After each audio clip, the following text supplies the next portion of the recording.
নিয়োগের দাবিতে ফের পথে চাকরি প্রার্থীরা এই মুহূর্তে অবরুদ্ধ ধর্মতলা। শিয়ালদা থেকে ধর্মতলা পর্যন্ত মিছিল, ইন্টারভিউ, বঞ্চিত আপার প্রাইমারি চাকরি প্রার্থীদের আপনাদের সামনে সরাসরি দেখাচ্ছি সেই ছবি।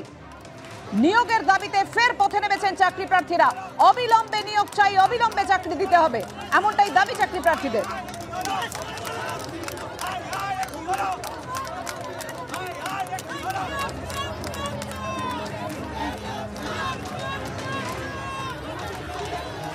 কথা বলবো আমরা, আমাদের সঙ্গে রয়েছেন আমাদের প্রতিনিধি সুদীপ্ত আচার্য। সুদীপ্ত, আমরা দেখতে পাচ্ছি একেবারে অবরুদ্ধ ধর্মতলা। অবশ্যই যেমন যান চলাচলের ছবিটা জানতে চাইবো, তার পাশাপাশি আপার প্রাইমারি চাকরি প্রার্থীরা তারা কোন দাবিতে সরব হয়েছেন, কি কারণে পথে নেমেছেন আজ?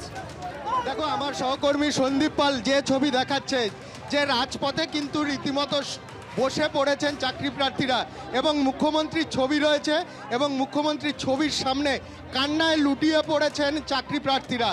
তোমাকে দেখাবো, আমার সহকর্মী সন্দীপ পাল সেই ছবি দেখাচ্ছে। একদম ধর্মতলা মোড়, সেই মোড়ে কিন্তু বসে পড়েছেন চাকরি প্রার্থীরা। শিয়ালদা থেকে মিছিল শুরু হয়েছিল ঠিক 1:15 এবং প্রায় 2 ঘন্টা তারা কিন্তু এসএন ব্যানার্জি রোড, মৌলালি হয়ে এসএন ব্যানার্জি রোড হয়ে 3টে নাগাদ ধর্মতলায় এসে পৌঁছান এবং ধর্মতলা মোড়ের ছবিটা দেখাবো।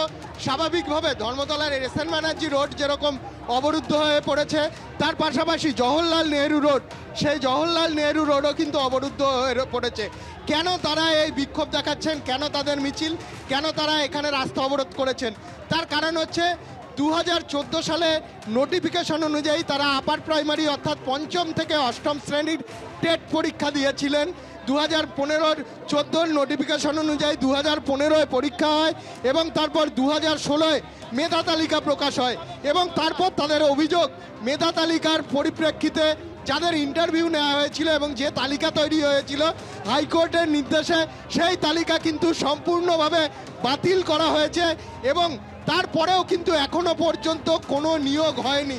তাদের বক্তব্য, 2016 সালে নোটিফিকেশন অনুযায়ী যে ভ্যাকেন্সি দেখানো হয়েছিল বা শূন্য পদ দেখানো হয়েছিল, তার থেকে এখন শূন্য পদের সংখ্যা অনেকটাই বেড়ে যাওয়ার কথা, অর্থাৎ আপ টু ডেট ভ্যাকেন্সি অনুযায়ী নিয়োগ হওয়ার কথা, কিন্তু সেই নিয়োগ কিন্তু হচ্ছে না এবং 10 বছর কেটে গেছে, অনেকের চাকরির বয়স কিন্তু চলে গেছে এবং সেই কারণেই কিন্তু তারা এই বিক্ষোভ দেখাচ্ছেন।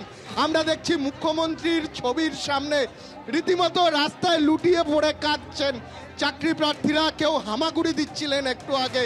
আমরা দেখতে পাচ্ছি পুলিশ রয়েছে, প্রচুর পুলিশ বাহিনী রয়েছে, তারা কিন্তু এক এক করে চাকরি প্রার্থীদের সরিয়ে নিয়ে যাওয়ার চেষ্টা করছেন। রীতিমতো ধস্তাধস্তি হচ্ছে চাকরি প্রার্থীদের সঙ্গে। আমরা আমার সহকর্মী সন্দীপ পালকে সেই ছবি দেখাতে বলবো।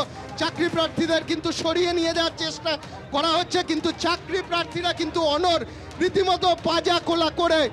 শিক্ষকতার চাকরির জন্য যে সমস্ত চাকরি প্রার্থী 10 বছর ধরে অপেক্ষা করছেন, যারা আজ 764 দিন ধর্মতলার কাছে, শহীদ মিনারের কাছে অবস্থান করছেন, বিক্ষোভ করছেন, সেই চাকরি প্রার্থীরা আজকে মহামিছিলের ডাক দিয়েছিলেন এবং তাদের এইভাবে পাজা কোলা করে তারা যখন ধর্মতলায় এসে পৌঁছান, তাদের পাজা কোলা করে নিয়ে যাওয়া হচ্ছে। অসুস্থ হয়ে পড়েছেন, একজন চাকরি প্রার্থী অসুস্থ হয়ে গেছেন। আমরা দেখছি পুলিশ কর্মীরা তাদের নিয়ে যাচ্ছেন। অসুস্থ হয়ে গেছেন একজন চাকরি প্রার্থী, তাদের নিয়ে গেছে পুলিশ কর্মীরা, রীতিমতো নিয়ে গেছে, তাদের নিয়ে যাওয়া হচ্ছে, পুলিশ কর্মীরা নিয়ে যাচ্ছেন তাদের। এর আগেও দেখলাম আমরা মিছিল চলাকালীন রোদে অসুস্থ হয়ে গেছিলেন একজন মহিলা চাকরি প্রার্থী, তাদের নিয়ে যাচ্ছেন। আমার সহকর্মী সন্দীপ পালকে দেখাতে বলবো, আবার যেখানে বিক্ষোভ হচ্ছে ধর্মতলা মোড়ে, যেখানে বিক্ষোভ হচ্ছে, সন্দীপ পালকে সেই জায়গাটা দেখাতে বলবো। রীতিমতো কিন্তু এখনো অবরুদ্ধ হয়েছে ধর্মতলা মোড়, পুলিশ রয়েছে, পুলিশ কিন্তু সরানোর চেষ্টা করছেন, কিন্তু চাকরি প্রার্থীরা কিন্তু অনড়। তারা কিন্তু বলছেন, চাকরি প্রার্থীরা কিন্তু বলছেন যে তারা দীর্ঘদিন কিন্তু আন্দোলন করেছেন মাতঙ্গিনী মূর্তির নিচে, 750 দিনের বেশি তারা অবস্থান করছেন, তারপরেও কিন্তু তাদের কোনো সুরাহা হয়নি এবং মূল যে দাবি, আপ টু ডেট ভ্যাকেন্সি অনুযায়ী তাদের নিয়োগ করতে হবে, তাদের এখনো ইন্টারভিউ হয়নি। ইন্টারভিউ বঞ্চিত এই চাকরি প্রার্থীরা 766 দিনের বেশি মাতঙ্গিনী মূর্তির নিচে কিন্তু অবস্থান করছেন এবং এর আগেও তারা মিছিল করেছেন, আজকে মহামিছিলের ডাক দিয়েছিলেন তারা। আমরা সেই ছবি দেখাবো।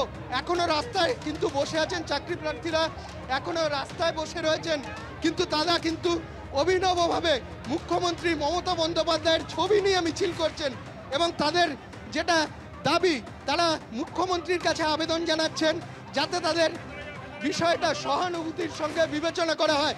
আমরা দেখাচ্ছি বিরাট পুলিশ বাহিনী কিন্তু এখানে রয়েছে, বিরাট পুলিশ বাহিনী রয়েছে, সরিয়ে দেওয়ার চেষ্টা করা হচ্ছে। আমরা একজন চাকরি প্রার্থীর সাথে কথা বলার চেষ্টা করব। কি দাবি আপনাদের? আমাদের দাবি দীর্ঘ 10 বছর ধরে যে আপার প্রাইমারির কেস চলছিল আর তারিখ পে তারিখ আমরা পাচ্ছিলাম, কিন্তু আজকে বিচারপীঠ তপব্রত চক্রবর্তী দ্বয়ের বেঞ্চে সেই তারিখ পে তারিখ আপার প্রাইমারির একটা বিহিত হতে চলছে। আপনারা আমরা চাইছি যে আপার প্রাইমারি রায় আসতে চলছে, সেই রায়ে যেন এই যে ইন্টারভিউ বঞ্চিত আপার প্রাইমারি চাকরি প্রার্থীরা রাস্তায় নেমে আমরা আন্দোলন করছি মাতঙ্গিনী হাজরা মূর্তির পাদদেশে 750 দিন ধরে, আমরা যাতে আমাদের এই সুষ্ঠু সমাধান পাই। আমরা যেন এটা তো আপনাদের কোর্টে জানাতে হবে, এটা তো রাস্তায় ইন্টারভিউর 15 দিন আগে পর্যন্ত এটা তো কোর্ট সিট আপডেট করা হয়। এটা তো কোর্টে আমরা সবকিছু জানিয়ে দিয়েছি। আমাদের যে আপনাদের ওনারা যেটা বলছেন সেটা হচ্ছে যে বিচারাধীন বিষয় এবং সেই ব্যাপারে কিন্তু সহানুভূতির সঙ্গে যেন দেখা হয়, কারণ দীর্ঘদিন কিন্তু তারা চাকরি প্রার্থী, চাকরি বঞ্চিত অবস্থায় রয়েছেন এবং তাদের মূল যেটা দাবি সেটা হচ্ছে আপ টু ডেট ভ্যাকেন্সি অনুযায়ী যাতে তাদের নিয়োগ করা হয়। অর্থাৎ 14,400 কিছু ভ্যাকেন্সি অনুযায়ী 2016 নোটিফিকেশন হয়েছিল, তারপর 2014 থেকে 16 থেকে 24 অর্থাৎ 8 বছর যে নোটিফিকেশন 14,000-এর বেশি ভ্যাকেন্সি দেখানো হয়েছিল 2016, তারপরে কিন্তু 8 বছর কেটে গেছে এবং তারা চাইছেন যে আপ টু ডেট ভ্যাকেন্সি অনুযায়ী নিয়োগ করা হোক এবং সেই দাবিতেই কিন্তু তাদের বিক্ষোভ ধর্মতলা চত্বরে চলছে। ধন্যবাদ তোমায়।